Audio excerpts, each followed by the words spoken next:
मैं सबसे गुजारिश कर रहा हूँ कि हमारे डिस्ट्रिक्ट कांग्रेस सदर साहब मनोहर मोहन साहब आपके दरखास्त है कि हम कांग्रेस पार्टी की मीटिंग बुलाए हैं, तो हमने बीजेपी की मीटिंग में रेगुलेशन की मीटिंग हो तो टीआरएस की मीटिंग हो तो हर ऐसा खड़ों से भरे भरे था बोलती थी क्या कहते कम से कम यहाँ हमें रात आती साहब में इंदिरा साहब ने कहता ये मीटिंग में जानी के बाद एक कांग्रेस की मीटिंग मुखर किया गया है। मैं हमारे मनोहर मोहन साहब का शुक्रिया अदा करता हूँ। एक बेहतरीन अंदाज में अपने कार्यकर्ताओं को यहाँ उनका सुनने के लिए उनका दुख दर्द देखने के लिए यहाँ मीटिंग बुलाए हैं। बुलाए उसको मैं आपसे दरखास्त करता हूँ ये बड़े हमारे लीडरों से कि ये कांग्रेस पार्टी का लीडर कार्यकर्ता हमारा दर्शक ఎవరైనా కానీ ఏ మీటింగ్లో కానీ మన కాంగ్రెస్ పార్టీ తప్ప అందరి ఖండోలు ఇప్పుడు మీటింగ్లో కాంగ్రెస్ పార్టీ మీటింగ్లో ఖండోలు లేక ఏ పార్టీ మీటింగ్ ఎందుకు వచ్చినామో అర్థం దీనివల్ల పార్టీ ఖండోలు ఉంటే ఒక కాంగ్రెస్ పార్టీ మీటింగ్ ఒక కథ ఉంటుంది కథ ఉంటుంది దయచేసి एमएलसी और हमारे अब्दुल अजीज जनाब होने वाले मिनिस्टर जनाब सुदर्शन रेड्डी साहब और कांग्रेस के मंडल presidents youth Congress president Sevadal president शुक्रिया अदा करता हूँ मुबारकबाद देता हूँ कि टीआरएस गवर्नमेंट को फाइट करते हुए आज तक खबर करते हुए आज कांग्रेस पार्टी को उतारना आज कांग्रेस पार्टी हालत में है ये पोजिशन में है और ये कांग्रेस पार्टी के वर्करों की मेहरबानी कार्यकर्ताओं की मेहरबानी है तो मैं गुजारिश कर रहा हूँ కార్పొరేషన్ చైర్మన్ గా ఉన్న ఉర్దూ అకాడమీ చైర్మన్ గా ఉన్న మా అన్న నగేష్ అన్న గారికి మన్నించాలి వేదిక పైన ఉన్న డిసిసిబి చైర్మన్ గారికి అదేవిధంగా బోధన్ శాసన సభకి సంబంధించిన వివిధ జిల్లా అధ్యక్షులకు సంబంధించి జిల్లా కార్యవర్గ సభ్యులకి అదేవిధంగా బోధన్ అసెంబ్లీ కార్యవర్గ సభ్యులకి 5 మండల ఈ రోజు రాష్ట్రంలో కాంగ్రెస్ పార్టీ అధికారంలో ఉన్నదంటే తెలంగాణ రాష్ట్రంలో ఉన్న ప్రతి కాంగ్రెస్ పార్టీ కార్యకర్త కష్టపడి ఏదైతే కష్టకాలంలో 10 ఏళ్ళు ఆ రాక్షసుల పైన బీఆర్ఎస్ పార్టీ పైన పోరాటం చేసి ఈరోజు కాంగ్రెస్ పార్టీ అధికారంలోకి తీసుకొని వచ్చారు. ఈ రోజు వేదిక పైన మేము కూర్చున్నామనంటే ఏదైతే మీ కష్టము మీ శ్రమ మీరు పడ్డారు కాబట్టి ఈ రోజు అధికారంలోకి వచ్చినాం, ఈ రోజు ఇక్కడ కూర్చోగలిగినాం.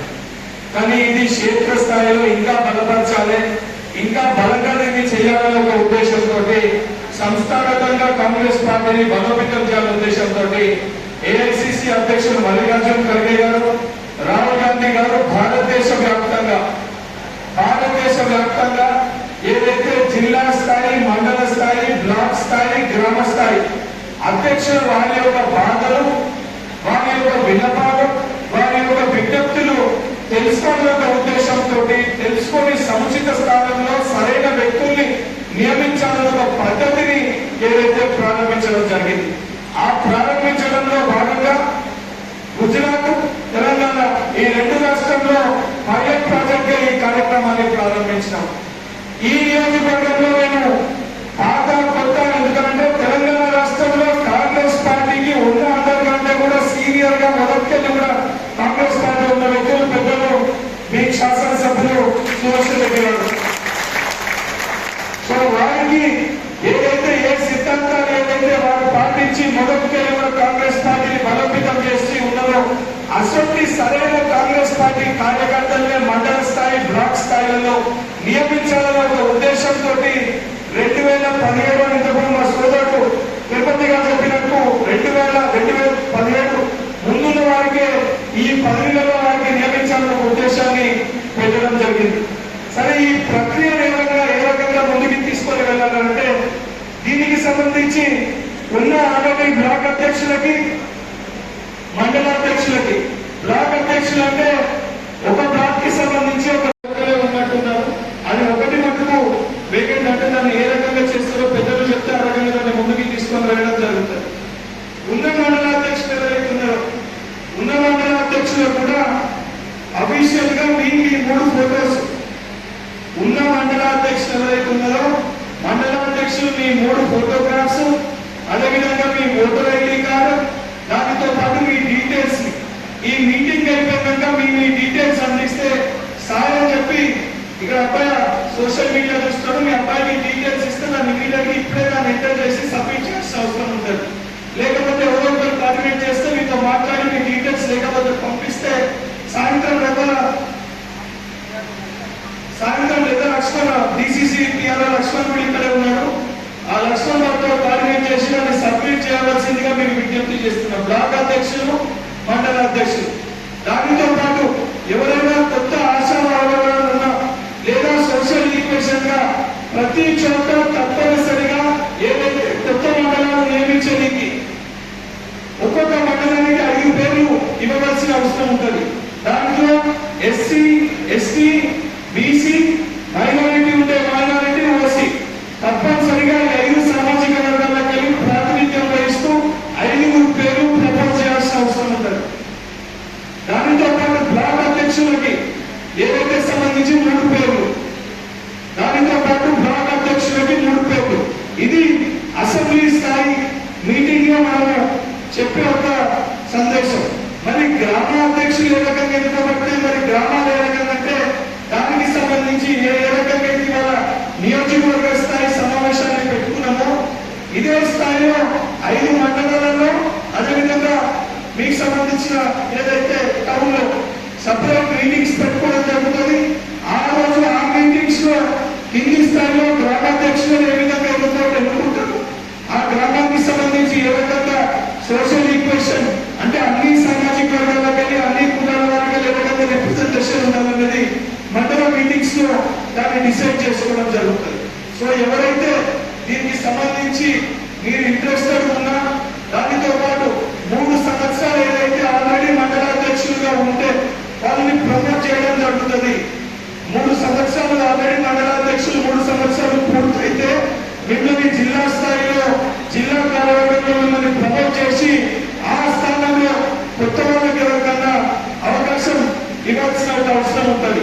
ఎందుకంటే మండలంలో బ్లాక్ లో తప్పనిసరిగా యువకుల యొక్క ఉత్సాహం, దానితో పాటు సీనియర్ల యొక్క అనుభవం, ఒకవైపు యువత మరొక వైపు అనుభవం ఉన్న సీనియర్లు, ఈ 2 రకాలుగా కాంబినేషన్ లో మండలాధ్యక్షులు బ్లాక్ అధ్యక్షులని ఏవైతే నేమ్స్ ని ప్రపోజ్ చేయవలసిందిగా సభా వేదికగా పెద్దలు సుదర్శన్ రెడ్డి గారికి విజ్ఞప్తి చేస్తున్నాము.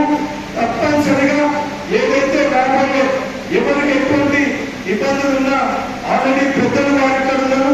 మేము ఇక్కడికి ఇంకేమన్నా చిన్న సమస్యలు ఉన్నా పిసిసి అధ్యక్షునికి అంటే పిసిసి కార్యవర్గానికి పార్టీకి ఇక్కడ ఉన్న జిల్లాకి మధ్యలో ఒక సమన్వయకర్తలుగా నేను అభ్యర్థులుగా తిరుపతి గారు ఇక్కడ రావడం జరిగింది. తప్పనిసరిగా ఈ ప్రాసెస్ ని 100% ట్రాన్స్పరెన్సీ తోటి ఒక బాధ్యతతోటి నికార్సైన కాంగ్రెస్ పార్టీ కార్యకర్తలు ఎవరు కూడా ఇబ్బంది పడకుండా కష్టపడ్డ వ్యక్తులకి గుర్తింపు లభించే విధంగా ఏ రకంగా ఒక సామాన్యమైన కార్యకర్తగా కష్టపడితే ఈ రోజు శాసన మండలి సభ్యులుగా పార్టీ నాకు అవకాశం ఇచ్చిందో అదే రకంగా ఇక్కడ కష్టపడ్డ కార్యకర్తకి అవకాశాలు ఇప్పించే విధంగా ఒక సమన్వయకర్తగా మీ మధ్యలో నేను ఉంటానని చెప్పి తెలియజేస్తూ మరొకసారి ఈ కార్యక్రమాన్ని ఏర్పాటు చేసిన పెద్దలు సుదర్శన్ రెడ్డి గారికి, సభాధ్యక్షులు మోహన్ గారికి, వేదికపై ఉన్న పెద్దలందరికీ ఇక్కడ విచ్చేసిన కాంగ్రెస్ పార్టీ కుటుంబ సభ్యులందరికీ మరొకసారి కృతజ్ఞతలు ధన్యవాదాలు తెలియజేస్తూ నడుస్తున్నాను. ఎందుకు ఆమె ఉద్యోగం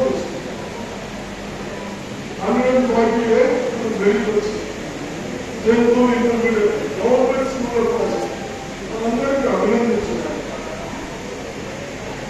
కాబట్టి మన నియోజకవర్గంలో మన తెలంగాణ స్టేట్ కాకతీయ గారు మన దగ్గర కూడా అవగాహన శిక్షణకు 98 వచ్చింది. ఈ విధంగా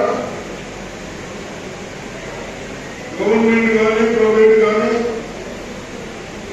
కాలేజీలు కానీ స్కూల్స్ కానీ బాగా చెప్తారు. వాళ్ళకు కూడా వీళ్ళందరూ మర్యాద ఉండాలి, రెస్పెక్ట్ చేయాలి. పని చేసేటప్పుడు అడిగే చెప్తున్నారు కానీ ప్రతిదానికి ఇబ్బంది పెట్టద్దు. మనమందరం కలిసినట్టుంటే వాళ్ళు మీరు మనం ఇంకా పని సాధించుకోవాలి. దాని వరకే నేను నిన్న ఐటీ మినిస్టర్ సీజన్లో మా దగ్గర ఒకటి కంపెనీ వాళ్ళని తెచ్చండి, ఇక్కడ స్టార్ట్ అయ్యిందని చెప్పారు. వాళ్ళు వచ్చి స్టార్ట్ చేస్తారు సార్. కానీ ఒక 1 year జైలు కాగానే సభ్యులు తీసుకుంటూ మాట్లాడుతున్నారు. అన్నీ ఒక ఇబ్బందులు తెచ్చుకోవాలి. మంచి కంపెనీ ఇక్కడ కూడా అందరూ మంచి కంపెనీలు మనం అక్కడ ఎంతో మరి మనం చెప్పిన చేస్తా ఉన్నాం. ప్రజలు సంతోషంగా ఉన్నారు కానీ బాగా కడతారు. ఇల్లు కట్టిస్తున్నాం ముందట్లుగా ఈ వైపు ఇల్లు రాసేస్తున్నాం. అది ఎందుకు నేను ఇస్తున్నాం. ఏం చేస్తాము? అందరూ మన దగ్గర చిన్న మాటలు కూడా ఇల్లు లేని వాళ్ళకి ఇల్లు ఇవ్వాలని ఒక పట్టికలు బాగా తయారు చేశాం. పోయిన కాలంలో డబ్బులు పెట్టుకునే కట్టించక ఎక్కడెక్కడ వస్తుంది. అయినా మన ముఖ్యమంత్రిగా రేవంత్ రెడ్డిగా డబ్బులు ఇబ్బంది ఉన్నా చిన్న వాళ్ళకు ఇల్లు లేని వాళ్ళకు 5 లక్షలు ఇచ్చారు. ఒక్కొక్క ప్రాంతానికి 3,500 ఇచ్చారు. కానీ నిన్న నుంచి ఎక్కడ రివ్యూ చేశాం కలెక్టర్ దగ్గర కానీ ఇక్కడ కానీ మీ అందరూ కూడా చెప్తా ఉన్నారు. ప్రతి ఒక్కరు ముందు సాధి చేయొచ్చు. సాంసన్ రాగానే ముగ్గు ఓపిక ముగ్గు ఓపిక ఆఫీసర్లు చూసుకోండి అది విచారించండి. అప్పుడు స్టార్ట్ చేస్తే బేసిక్ వరకు వస్తే 1,00,000 రూపాయలు ఇస్తున్నారు. ఇంటర్ లెవెల్ వస్తే స్లాబ్ లెవెల్ 4 లక్షలు, స్లాబ్ వద్ద 2 లక్షలు ఇస్తున్నారు. 1 లక్ష. దీన్ని సరిపోకుంటే 400 తీసుకుంటే ఒక 200 లభిస్తారు. అంతకంటే ఎక్కువ మీరందరూ ఒక్కటి ఎందుకు చెప్తా ఉన్నారంటే అంతకంటే 50 ఎక్కువ వస్తే ఇల్లు కావాలట, వాడు ఇల్లు ఏమి కదా అట్లా స్ట్రిక్ట్ గా పెట్టేసాం. ఎందుకు గరీబ్ రోడ్డుకే రావాలా? 100 రోజుల్లో 9 రోజులు. ఇది ఎవరికైనా వాళ్ళకు అందుకు మీరు చెప్పాలి. వాళ్ళకి ఇప్పటికి ఎంత చేయిందంటే ఇవన్నీ చేయించారు. ఎవరి కొరకు? మీ కొరకు. రైతులకు చెప్పాలి, వీళ్ళకి చెప్పాలి. ఇల్లు లేని వాళ్ళు తప్పనిసరిగా మేము ఏం చేసాం? మీ అందరూ కూడా ప్రతి గ్రామాల్లో పేర్లు వచ్చి విమర్శించి చెప్తా ఉన్నాను. రేపటి సంగతి చేస్తాం. చెప్పిన గుర్తుంటే కదా మీకు నమస్కారం ఎప్పుడు ఫస్ట్ ఏం చేయండి? మన ఊళ్ళో మనల్ని ఎప్పుడు గ్రాఫ్గా చేస్తూ ఉంచుకోవడానికి మన ఆడపిల్లలు డాక్టర్ల సమయంలో ఉన్నా కదా మన దగ్గర ఇక్కడ చేస్తున్నాం. ఎవరికి డాక్టర్ల సమయం వాళ్ళు అన్ని బిజినెస్ లో నిలుపుకుంటారు. దానికి 50,000 70,000 చెప్తా ఉన్నాం. ఎక్కడ వరకు ఇప్పుడు కట్టేవారు పిల్లలే మళ్ళీ ఒక్కసారి అడ్డీ బిడ్డే వాళ్ళు చూసుకుంటారు. అదొక్కసారి నిన్న నుంచి మీటింగ్ పెట్టాం. డాక్టర్ సంఘాలు ఆలోచన పిలిచాం. గ్రూపులకు చెప్పాం.